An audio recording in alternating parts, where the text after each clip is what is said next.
Hello दोस्तों, तो आशु study zone में आप सभी का एक बार फिर से स्वागत है। तो जैसे काफी दिनों से वीडियो आ नहीं पा रही थी, क्या है टाइम की कमी के कारण वीडियो आ नहीं पा रही थी।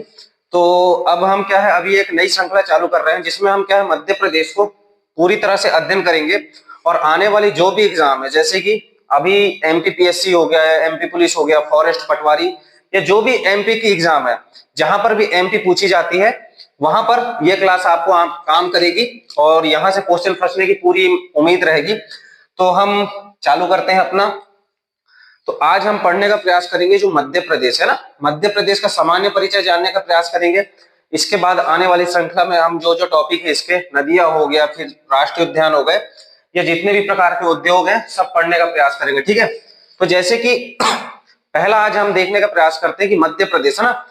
तो मध्य प्रदेश, तो जैसे कि हमको पता है कि मध्य प्रदेश को कई सारे स्टेट नामों से जाना जाता है, जैसे कि सोया स्टेट, हीरा स्टेट, उसके बाद चीता स्टेट, टाइगर स्टेट, नदियों का मायका, गिद्ध स्टेट, ऐसे कई सारे नामों से मध्य प्रदेश को जाना जाता है।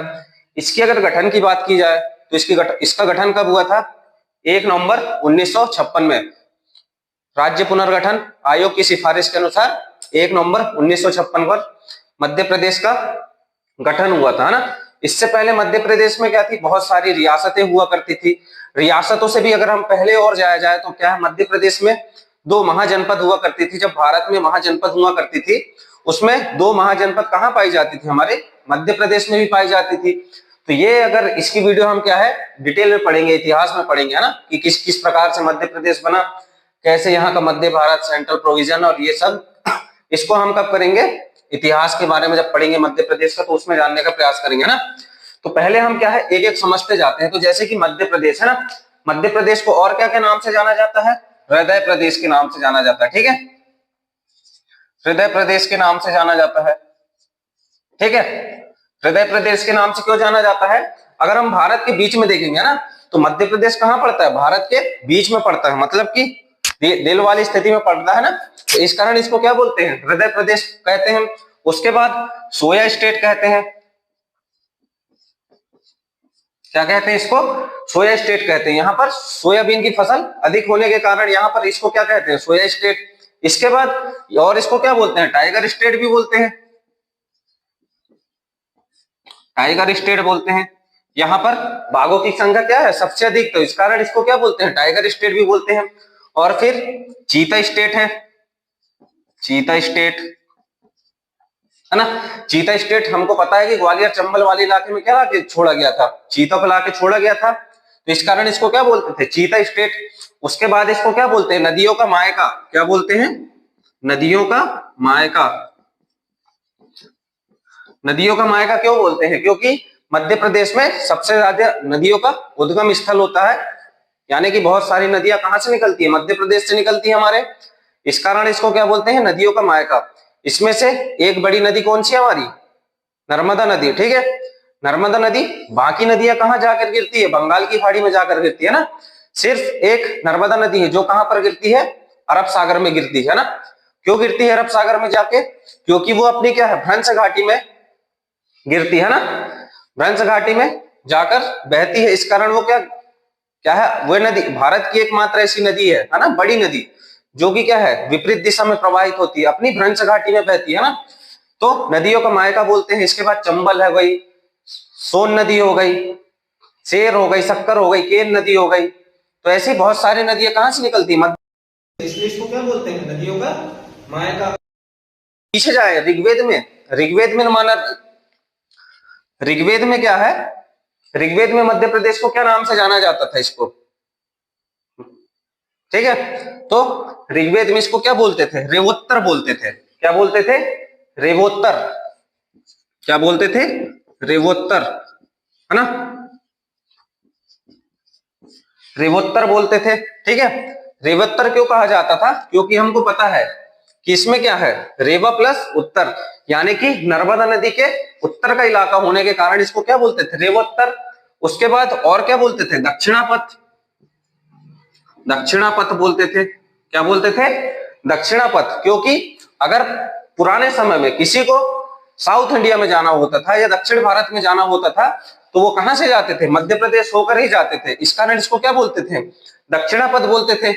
तो मध्य प्रदेश को हमने देख लिया कि कितने सारे नामों से जाना जाता है, हृदय प्रदेश, सोया स्टेट, टाइगर स्टेट, चीता स्टेट, नदियों का मायका। और इसको क्या बोलते हैं यहाँ पर? हमारे यहाँ पर क्या है, पन्ना में क्या पाया जाता है? हमारे यहाँ पन्ना में हमारे यहाँ क्या पाया जाता है? हीरा। तो इस कारण इसको क्या बोलते हैं? हीरा प्रदेश भी बोलते हैं ना। तो ये भी आपको पता होना चाहिए। डायमंड स्टेट बोलते हैं इसको। क्या बोलते हैं? डायमंड स्टेट या हीरा प्रदेश भी हमारे मध्य प्रदेश को कहा जाता है। तो अगर आपसे अगर आता है एग्जाम में कि मध्य प्रदेश को किन किन नामों से जाना जाता है, तो ये कुछ नाम हो जाते हैं, तो ये आपको पता होना चाहिए, है ना। तो ये क्या हो जाते हैं? मध्य प्रदेश के कुछ नाम हो जाते हैं ना। अब हम इसके बारे में देख लेते हैं, इसका गठन कब हुआ है ना। ठीक है, तो अब देखते हैं हम इसका गठन कब हुआ था ना। तो मध्य प्रदेश का गठन कब हुआ था? 1 नवंबर 1956 को राज्य पुनर्गठन आयोग की सिफारिश के अनुसार राज्य पुनर्गठन अधिनियम के तहत कब हुआ था? 1 नवंबर 1956 को। कब हुआ था मध्य प्रदेश का गठन? 1 नवंबर 1956 को। क्योंकि अगर हम ध्यान से देखें, अगर हम थोड़ा पीछे अतीत में जाएं, तो उस समय क्या हुआ करता था? 1956 में, 1947 में हम किससे? अंग्रेजों से आजाद हुए थे। तो उस समय भारत में कितनी रियासतें थी? 576 के करीब रियासतें थी, है ना। तो उन रियासतों को क्या ये था कि वे रियासतें अगर पाकिस्तान में शामिल होना चाहती तो वहां जा सकती है, हिंदुस्तान में ऐड होना चाहती है तो यहाँ शामिल हो सकती है, और स्वतंत्र रहना चाहती है तो स्वतंत्र रह सकती है ना। तो उन सभी रियासतों को जोड़ने का काम किसने किया था? सरदार वल्लभ भाई पटेल ने। ठीक है, ये भी आपको पता रहना चाहिए। तो उसके बाद कई सारी छोटी मोटी रियासतों को मिलाकर के मध्य प्रदेश का गठन किया गया। कब किया गया? 1 नवंबर 1956 के समय में, है ना। तो उस समय अगर भारत का क्षेत्रफल कितना था, ये अगर आपसे कोई पूछ लेता है तो 443,446, ये आपको याद रख लेना। 2 4 इधर के, 2 4 इधर के, इधर 3 इधर 6 वर्ग किलोमीटर। ठीक है, वर्ग किलोमीटर, है ना। ये क्या था? अविभाजित मध्य प्रदेश का क्षेत्रफल था। ये कितना है? अविभाजित मध्य प्रदेश का क्षेत्रफल। मतलब कि इसमें क्या था? जब भारत आजाद हुआ था उस समय, यानी कि जब मध्य प्रदेश निर्माण हुआ था, तो उस समय हमारे साथ क्या था? यहाँ पर ये वाले हिस्से में क्या ऐड था? पाकिस्तान कहता हूं मैं। यहाँ पर क्या ऐड था हमारे साथ? छत्तीसगढ़ भी शामिल था उस समय। तो उस समय हमारा क्षेत्रफल कितना था? 44,3, 44,6। ठीक है, याद रखना। इसके बाद हमको पता है कि 1 नवंबर सन 2000 में मध्य प्रदेश से क्या हुआ? फिर से पुनर्गठन हुआ। इसके बाद हमसे क्या अलग हो गया? यहां से छत्तीसगढ़ राज्य अलग हो गया। तो ठीक है, इसके बाद हमारा क्षेत्रफल कितना बचा फिर? 3,08,252 वर्ग किलोमीटर। ठीक है, इसके बाद क्षेत्रफल कितना बचा हमारे पास? 3,08,252 वर्ग किलोमीटर। तो ये अभी हमारा क्या है? वर्तमान का क्षेत्रफल है। अगर इसके मैं भारत से क्षेत्रफल की बात करूं, है ना, भारत का क्षेत्रफल का ये कितना क्षेत्रफल है? तो लगभग 9.38% है। कितना है ये? 9.38% है। यानी कि भारत का जितना भी क्षेत्रफल है उसका 9.38% किसका है? ये किसका क्षेत्रफल है? हमारे मध्य प्रदेश का है। अगर मध्य प्रदेश का क्षेत्रफल, अगर कोई पूछता है आपसे कि मध्य प्रदेश का क्षेत्रफल कौन सा है, क्षेत्रफल की दृष्टि से कौन सा स्थान है ना, अगर आपसे कोई पूछता है कि क्षेत्रफल की दृष्टि से कौन सा स्थान है, तो उसमें हम कौन से स्थान पर है? दूसरे स्थान पर है। ठीक है, कौन से स्थान पर है? सेकंड पोजीशन में है। वहीं पर अगर हमसे कोई सवाल आ जाता है, क्वेश्चन फिर बदल देगा कि जनसंख्या की दृष्टि से, काय की दृष्टि से, जनसंख्या की दृष्टि से हमारा कौन सा स्थान है ना, जनसंख्या की दृष्टि से हमारा कौन सा स्थान है, तो उस कंडीशन में हमारा कौन सा ऑप्शन आ जाएगा? 5वां स्थान है। कौन सा स्थान है? 5वां स्थान है ना। तो ये हो जाता है क्या? मध्य प्रदेश का क्षेत्रफल हो गया 3,08,252 किलोमीटर। ये कितना है? भारत के क्षेत्रफल का 9.8% है। ठीक है, उसके बाद क्षेत्रफल की दृष्टि से मध्य प्रदेश का कौन सा स्थान है? तो ये दूसरा स्थान है। वहीं पर अगर आपसे पूछता है जनसंख्या की दृष्टि से कौन सा स्थान है, तो उस कंडीशन में आपका 5वां स्थान हो जाएगा ना। अब अगर इसकी मैं अक्षांशीय और देशांतरीय विस्तार की बात करूं ना, क्या की बात करते हैं हम? इसके अक्षांशीय और देशांतरीय विस्तार की। अब बोलोगे ये होता क्या है ना, तो पहले हम इसको कहां जाना पड़ेगा? हमको पहले जाना पड़ेगा ग्लोब में। इतना डिटेल में नहीं पढ़ेंगे, लेकिन जितना समझ में आ जाए उतना पढ़ जाएंगे ना। ये हमने बना दिए ग्लोब। ग्लोब क्या है? पृथ्वी का एक मॉडल है छोटा सा, ठीक है। तो यहाँ पर एक डिग्री रेखा दिखती है हमको, 0 डिग्री अक्षांश, है ना। आ से अक्षांश और आ से आड़ी रेखा ना। अक्षांश से क्या पता चलता है, मान के चलो इसके बाद ये रेखा पड़ती है 23.5 डिग्री और इधर पड़ती है 23.5 डिग्री।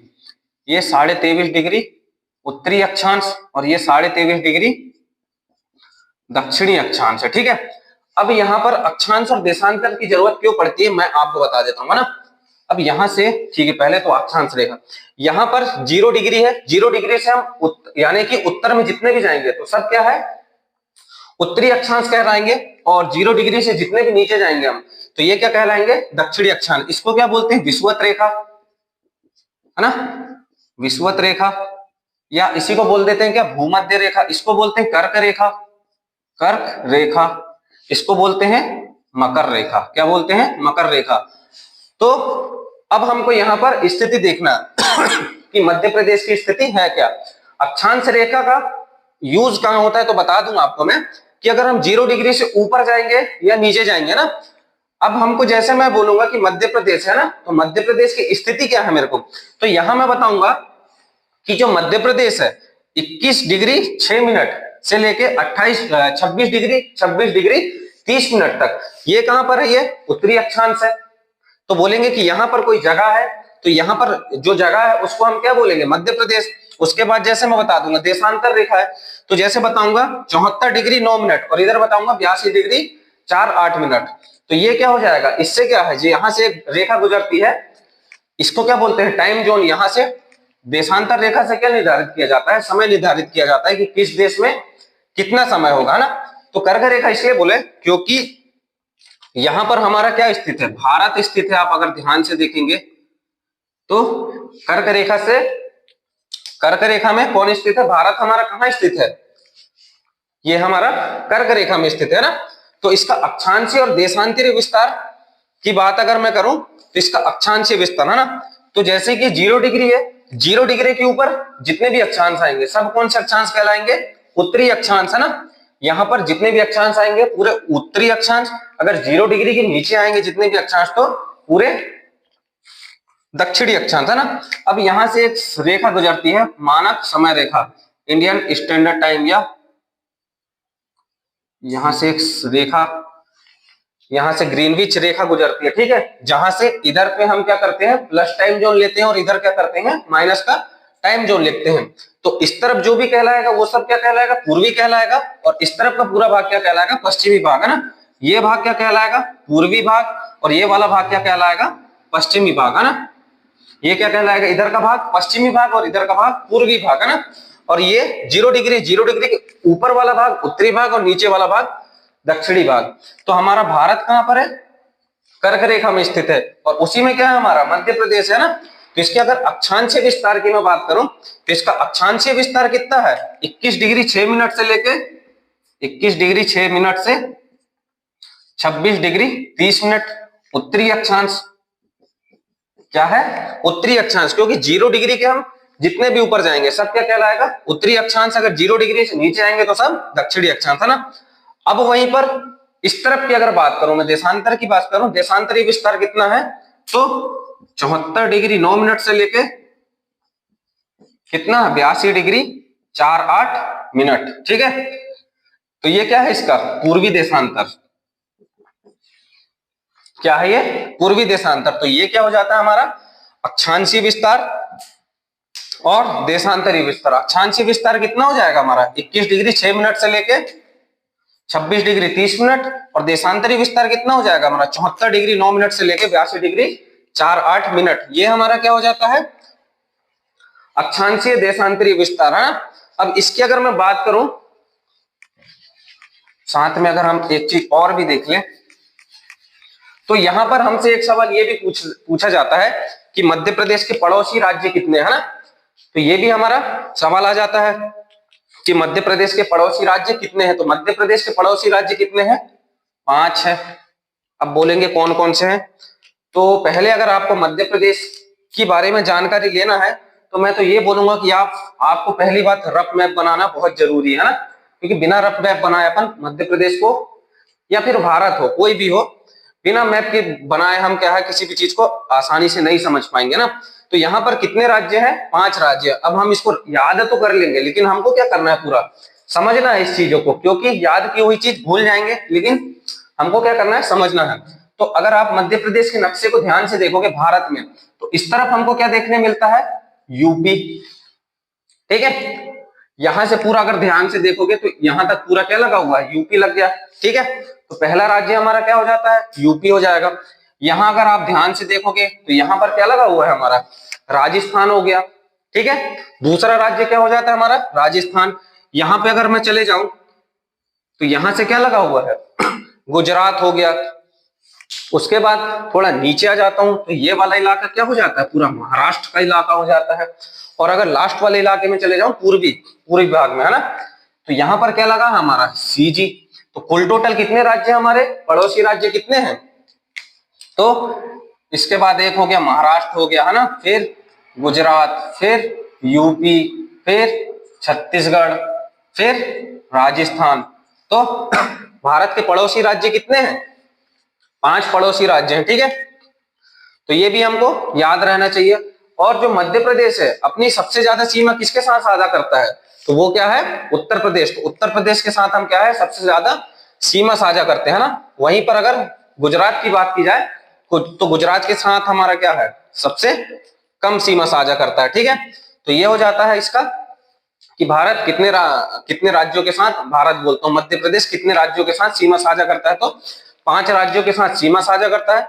सबसे ज्यादा सीमा किसके साथ साझा करता है, यूपी के साथ। ठीक है, उसके बाद सबसे कम गुजरात के साथ। तो ठीक है, ये भी आपको पता रहना चाहिए। अब हम आगे बढ़ते हैं ना, इसको बंद करो थोड़ा सा। ठीक है, तो अब देखते हैं हम मध्य प्रदेश में। चूंकि हमने देखे थे ग्लोब में कि मध्य प्रदेश कहां पर था, 23.5 डिग्री उत्तरी अक्षांश में। तो कर्क रेखा भी कहां से गुजरती है, मध्य प्रदेश के बीचों बीच से ना। तो एक क्वेश्चन ये भी आ जाता है कि मध्य प्रदेश के कितने राज्यों से होकर कर्क रेखा गुजरती है, तो 14 राज्यों से बोलता हूं, कितने जिलों से होकर कर्क रेखा गुजरती है, तो 14 जिलों से होकर कर्क रेखा गुजरती है ना। तो कर्क रेखा कितने जिलों से होकर गुजरती है, 14 जिलों से ना।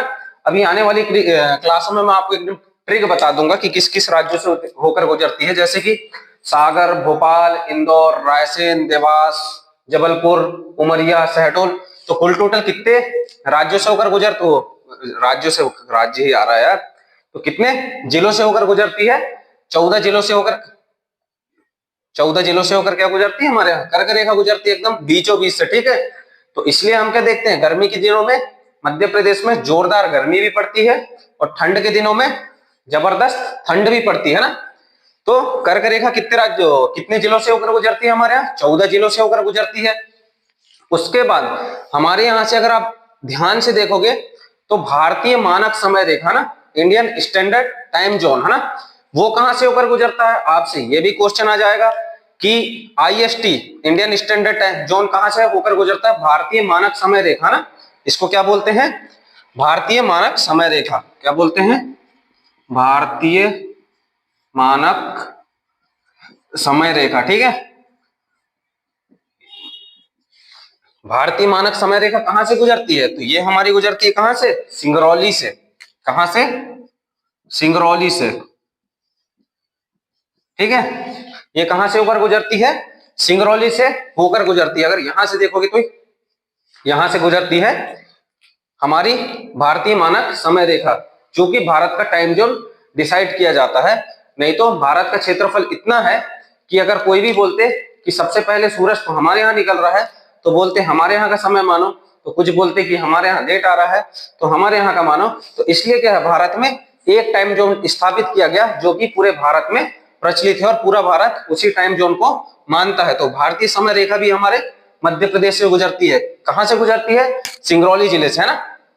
और कर्क रेखा कितने जिलों से होकर गुजरती है, तो ये 14 जिलों से, है ना, भोपाल, रायसेन, विदिशा, जबलपुर, उमरिया, शहडोल, ये सभी जिलों से कौन होकर गुजरती है, ये हमारी कर्क रेखा गुजरती है। ठीक है, अब अगर मैं भारत की लंबाई की बात करूं ना, ये अगर मैं लंबाई की बात करूं, मैं पूरब से पश्चिम बोलूं या उत्तर से दक्षिण की लंबाई कितनी है, तो ये भी आपसे पूछ सकता है ना।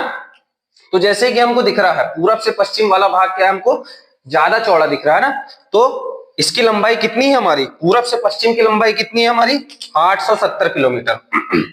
कितनी है, 870 किलोमीटर है। वहीं अगर उत्तर से दक्षिण की लंबाई बात करो तो इसकी कितनी है, 605 किलोमीटर है। कितनी है, 605 किलोमीटर। तो ये भी अपने एग्जाम में आ सकता है कि भारत की पूरब हो, भारत की बोलता हूं, मध्य प्रदेश की पूरब से पश्चिम और उत्तर से दक्षिण की लंबाई कितनी है, तो पूरब से पश्चिम की लंबाई है 870 किलोमीटर, वहीं पर उत्तर से दक्षिण की लंबाई कितनी हो जाती है हमारी, 605 किलोमीटर हो जाती है ना। वहीं पर अब ये भी पूछ सकता है कि सबसे मध्य प्रदेश का सबसे पूर्वी जिला कौन सा है ना, तो एक क्वेश्चन ये भी बन जाता है हमारा कि मध्य प्रदेश से सबसे पूर्वी जिला है ना, तो सबसे पहले ये हमारा ग्लोब हो जाता है, तो इसके इधर की जितनी भी रेखा है तो ये सब क्या कहलाता है, पूर्वी, ये पश्चिमी, ये उत्तरी और ये दक्षिण है ना। तो चारों दिशा हम किस प्रकार से डिसाइड करेंगे, हम जहां भी खड़े हैं तो ये हमारा क्या हो जाएगा, पूर्व हो जाएगा, ये पश्चिम, ये उत्तर, ये दक्षिण है ना।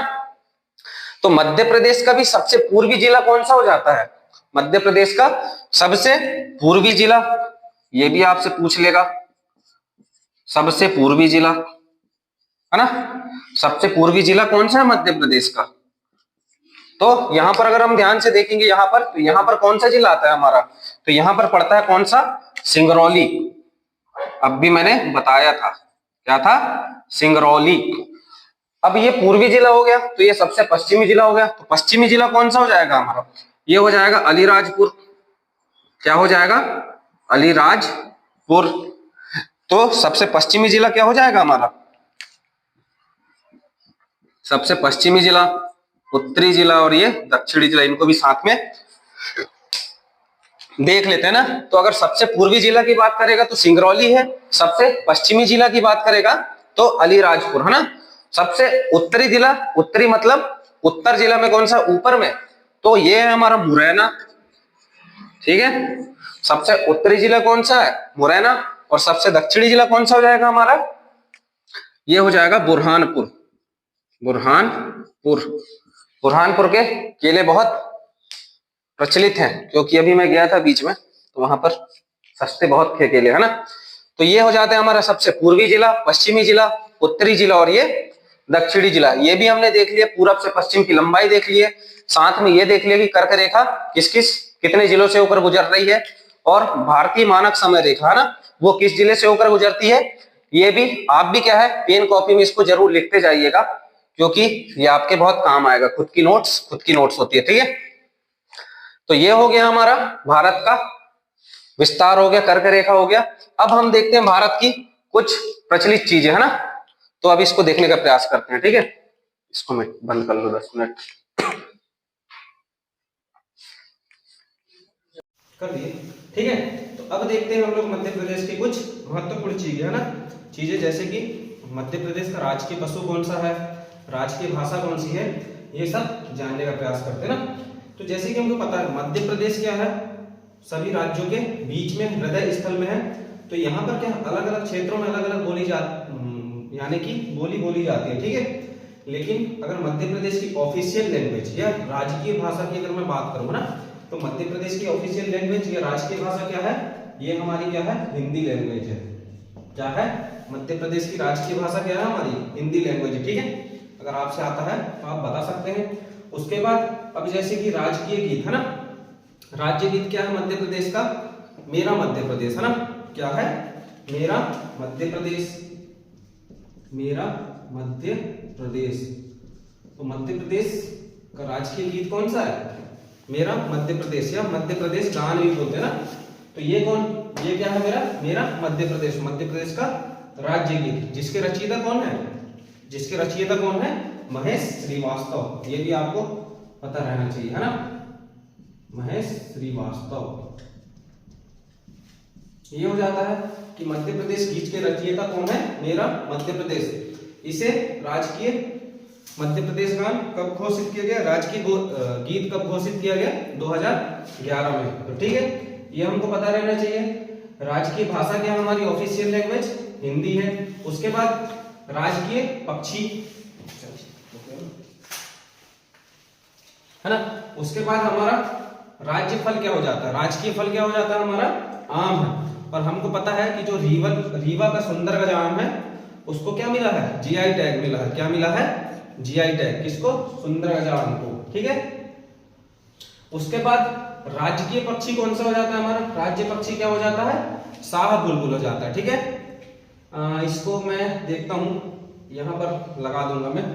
राजकीय पक्षी क्या हो जाता है हमारा, शाह बुलबुल, है ना। उसके बाद राजकीय पशु क्या हो जाएगा हमारा, बारहसिंगा हो जाएगा, ठीक है। ये क्या हो जाएगा, बारहसिंगा। और यहाँ कहाँ पाया जाता है ज्यादा, कान्हा के जंगलों में बहुत अधिक मात्रा में पाया जाता है ना। और इसकी एक बात ये है कि इसे क्या बोला जाता है, कान्हा का गहना कहा जाता है। क्या कहा जाता है, कान्हा का गहना। क्या कहा जाता है, कान्हा का गहना, क्योंकि यहाँ बहुत अधिक संख्या में ये हमें देखने को मिल जाता है। कौन, अरे यार, बारहसिंगा, ठीक है।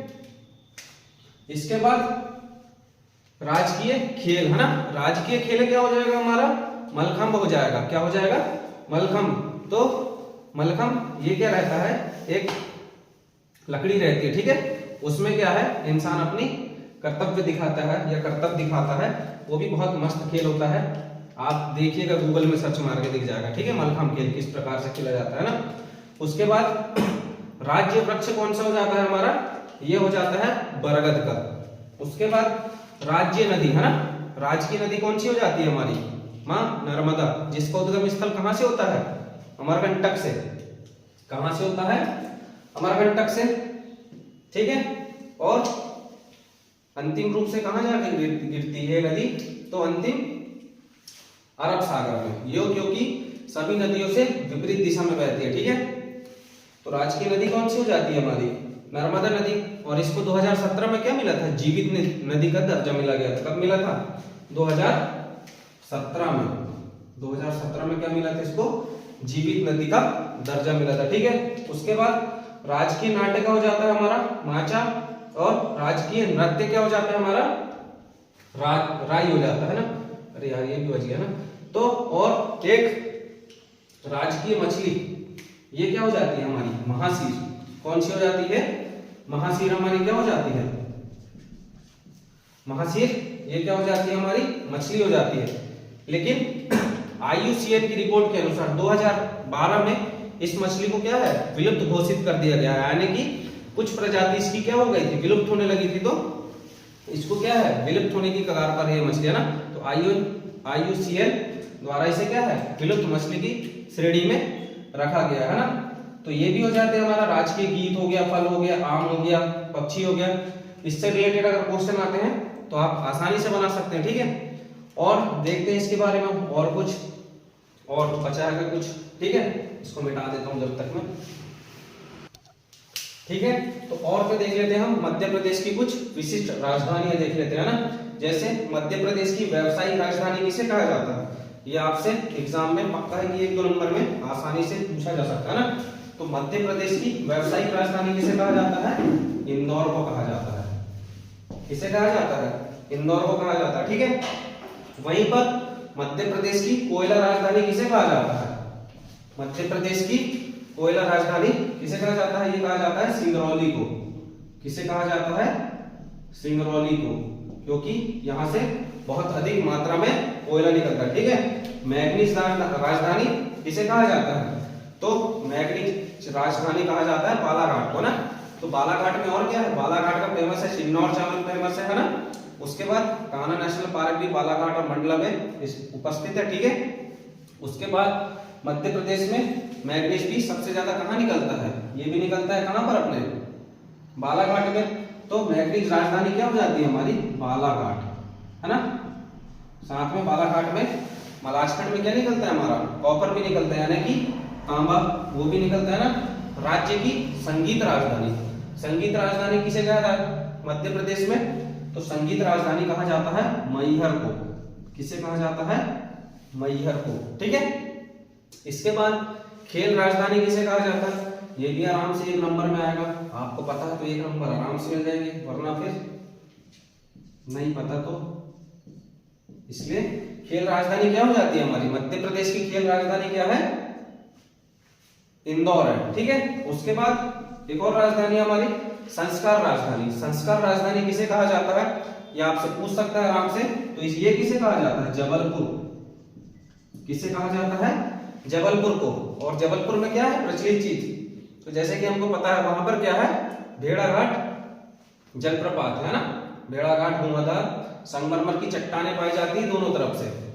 वो एक मूवी शूट हुई है ना वहां पर, क्या मोहनजोदारो, उसकी शूटिंग कहाँ हुई थी, हमारी जबलपुर में हुई थी। तो ये क्या है, मध्य प्रदेश की कुछ सामान्य जानकारी हो गई। वहीं पर अगर मध्य प्रदेश में संभाग की संख्या कितनी है, ये भी आपको पता रहना चाहिए ना। तो संभाग कितने हैं, संभाग की संख्या कितनी है मध्य प्रदेश में, तो ये हमारे यहाँ कितनी संख्या है, 10 संभाग है। और अगर वही जिलों की संख्या पूछा जाए वर्तमान में, तो कितने जिले हैं वर्तमान में, 55 जिले हैं, है ना। तो संभाग कितने हैं हमारे यहाँ, 10 हैं, और जिले कितने हैं हमारे यहाँ पर, 55 जिले हैं, है ना। सबसे बड़ा संभाग कौन सा है, जबलपुर संभाग है। कौन सा संभाग है, जबलपुर संभाग है। वहीं पर जनसंख्या की दृष्टि से बात किया जाए तो इंदौर है ना। वहीं पर अगर हम बात करें लिंगानुपात की, तो लिंगानुपात सबसे ज्यादा कहां पर है मध्य प्रदेश में, सबसे ज्यादा लिंगानुपात है हमारा बालाघाट में, है ना। कितना है, 1000 में 1021। कितना है लिंगानुपात हमारे यहाँ पर, 1021 है। ठीक है, ये हो जाते हैं ये कुछ, और यानी कि ये सब चीजें हम कहां पढ़ेंगे, आने वाली वीडियो में, है ना। अगर वीडियो आपको अगर अच्छी लगे तो please like share and subscribe करिए, और अपने दोस्तों को भी हो सके तो जरूर शेयर करिए। धन्यवाद। तो मिलते हैं अपने अगले वीडियो में, ठीक है।